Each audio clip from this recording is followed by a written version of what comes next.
What's the deal, y'all? It's Pete Thuggin back at it again with another video, and I got some new information for y'all. But before we get into the video, if you're new to my channel, go ahead and smash that like button, smash that subscribe button, and turn on my post notifications so I can keep you updated on the latest gossip and interesting topics on YouTube. Now let's get into it. This video is for entertainment and educational purposes only, and everything that I am saying with the content presented in the video is meant to be enjoyed, and it's not meant to be taken as factual evidence or legal advice.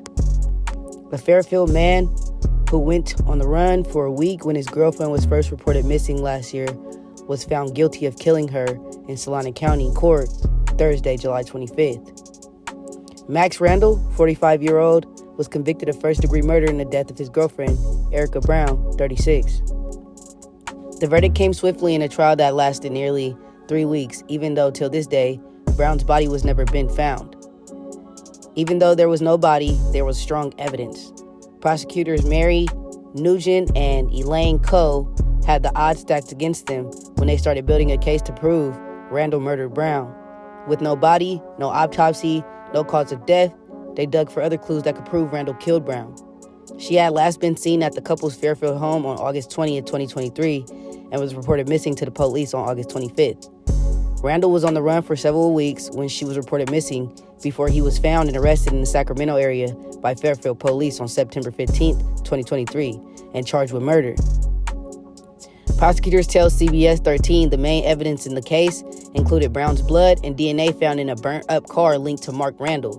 Blood was also found inside the couple's home. 2 vehicles, both stolen, were linked to Randle and contained incriminating evidence. A Chevy Malibu was found burnt in Richmond, and they were able to still collect Erica Brown's DNA and blood off the door. A black Mercedes was eventually found abandoned in Vallejo. His fingerprints were found inside that car, and in the trunk of the black Mercedes were 3 empty gas cans, and they were used. Key testimony during the trial came from Randle's mistress, Jan, who was charged with accessory to murder after the fact. She made a deal with prosecutors that her case would be dismissed if she testified truthfully against Randle. Jan was at the couple's home the night that it is believed Randle killed Brown. She testified that when she came over, Erica was already injured, and Mark admitted her that they got into an argument about infidelity and that he hurt Erica. She left the scene, but when she came back a second time, Erica was deceased. Jane spent 2 long days on the witness stand providing information about the date and time of the killing, seeing the physical condition of Brown, whom she was saying was laying naked on a bed but covered with a blanket sometime just before midnight.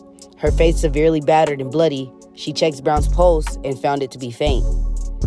Jane testified that after visiting the Sunrise Drive home for a second time in the early hour of August 21st, Randle told her Brown was dead.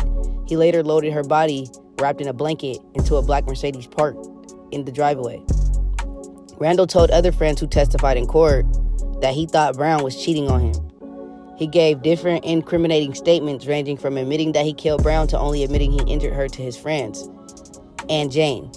None of those stories matched the conflicting account he gave Fairfield police, which were ultimately proven by prosecutors to be untrue, thanks to evidence that had collected.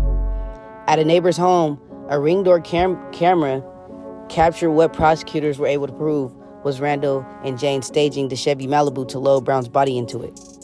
She testified that she insisted on moving a blue tote out of the way in the car so that he could load the body. On the camera, you could clearly see her moving the blue tote. They eventually found the tote in Rio Vista, and the boy's phone, his cell phone, pinged to Rio Vista after the crime. Though a thorough search was conducted on the ground from the sky, Brown's body was not found in that location. Jan testified in court that Brown's body had been leaning against the car door of the Chevy Malibu. Brown's blood was found in that exact spot by investigators. Prosecutors were able to introduce some evidence of Randle's prior domestic violence convictions in previous relationships. Randle's defense team unsuccessfully tried to argue that Randle did not kill Brown, that instead she died from a drug overdose. That argument was that he panicked and then tried to hide her body.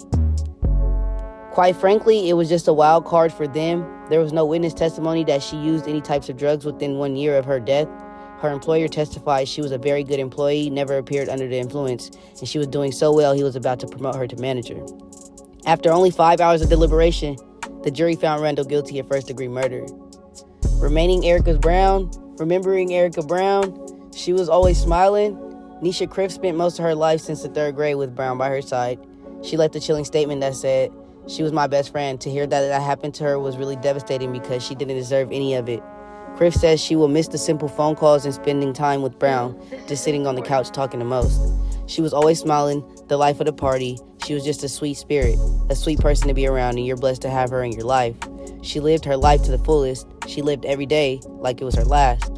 Criff says Brown was also a devoted mother to her twin, her daughter, and a hard worker.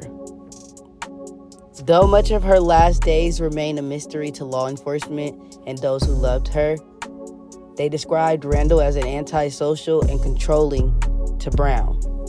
She and other close friends did not know about the violent tendencies he had or how he treated Brown behind closed doors. To actually sit there for the trial and hear and see evidence of what was done to her was really hard. We kind of just kept our faith and held it together to hear what she went through. It's like living a real horror film. It's hard to think that the trial is over, everything is over, everyone is moving on, and she's just still out there somewhere. That's the hardest part for me. That's what Armstrong said. Her loved ones had held a candlelight vigil to honor Brown, but their wishes is to give her the dignity to a funeral and final goodbyes that she deserves. They want to be able to speak over and send her away with those well wishes, to look at her to know she was receiving the most closure anybody could get, is what they wanted. In the end, Randle was prosecuted, and the prosecution is pursuing 25 years to life in prison. Let me know what you guys think about this story below. I got more content coming soon. You already know the deal. I do this every time. Like, comment, and subscribe. Pete Duggan is out.